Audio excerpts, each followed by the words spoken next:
You got a list of the reasons you want to do cover crops, and I think for us still erosion is probably our main concern, and it just has a tremendous effect on. This year we had, as everybody did in the state of Iowa, had tremendous rain events this spring, and our fields that had the covers on them, we absolutely had no erosion, and we had tremendous amount of erosion around us. It was just really almost hard to drive down the roads and see all that erosion that took place this spring.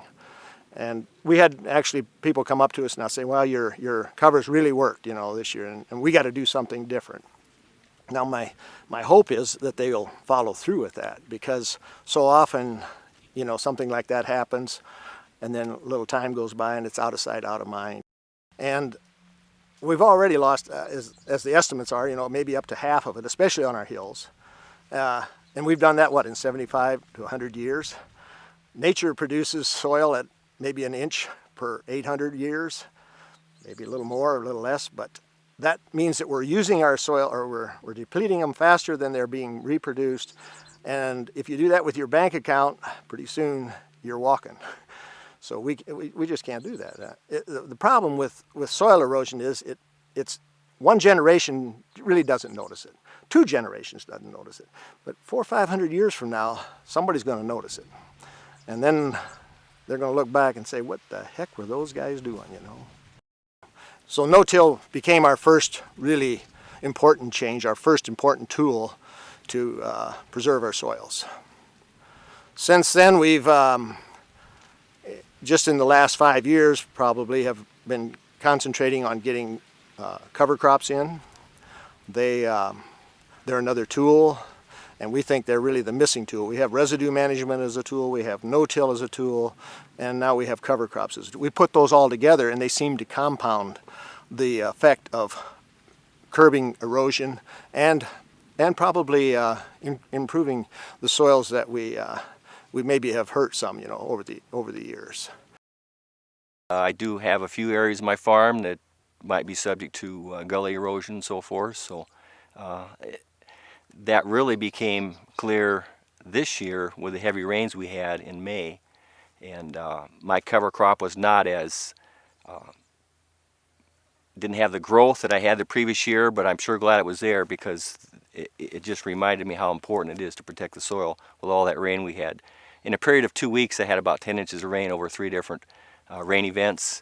I had a 2-inch rain, a 3-inch rain, and a 4-inch rain. So the soil was very saturated, very subject to erosion.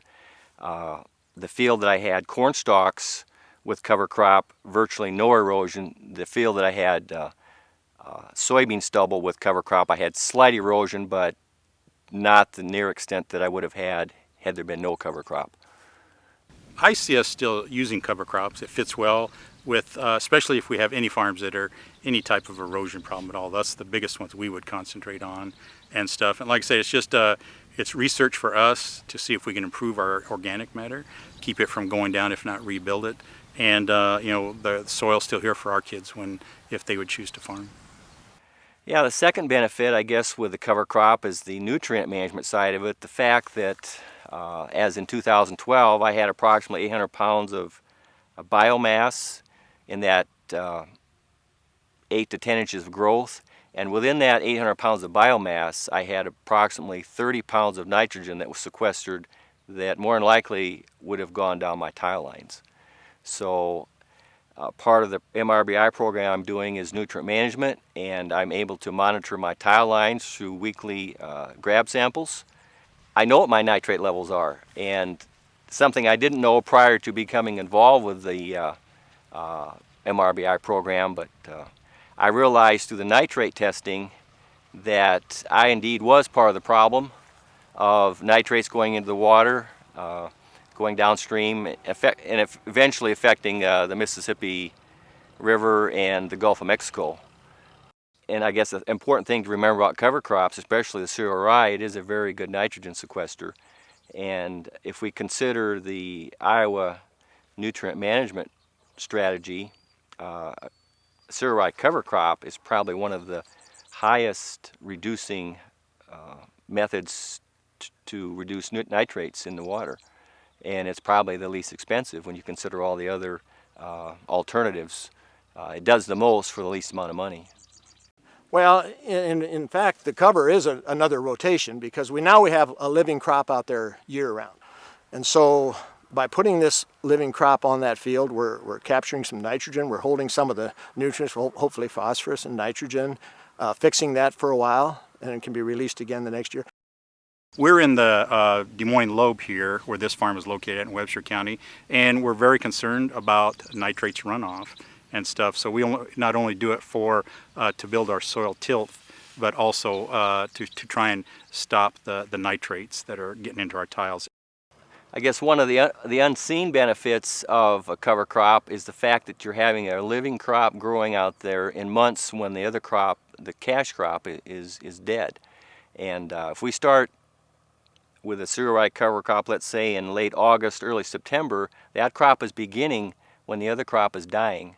So we may have 30 to 60, maybe 90 days depending on the fall, and then probably another 30 to 60 days in the springtime, because the cereal rye will start growing a little above freezing actually. It'll start greening up, and it will keep on growing until it freezes in the fall. So we're adding 3 to maybe 4 months to that ecosystem in the field, and through that is where the benefits of soil health come. Biology is something that we really overlooked for a long time. We've always had the chemical, the physical, and the biological parts of the soil, but we've always just concentrated, it seems like, on the chemical and the physical, and the biological didn't really mean that much. Now we're finding that that means everything, and it actually affects the other two more so. So we've always had a lot of earthworms in our no-till, but we find it, like, especially if we're using a rye, a cereal rye, every little mound that we, or every cluster that we kill, it seems like there's just oodles of earthworms under there. 90% of our organic matter probably comes from the roots, not from the stuff that grows above ground, but it's the roots that die. And so that's what we really feel is important about having those covers out there along with our crops.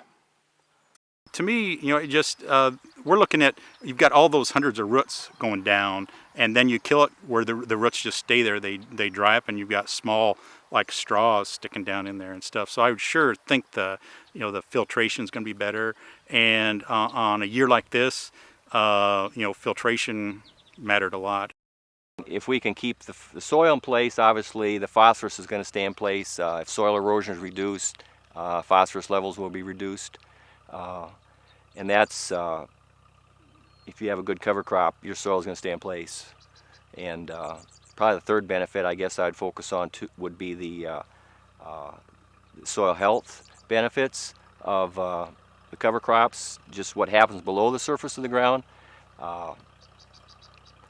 The root mass, the microbial activity that takes place, it's going to be a long-term benefit. It's not going to be something we see overnight, but if we manage cover crops properly, we will have a long-term benefit due to the soil health and the benefits of the cereal rye cover crops, and other species also.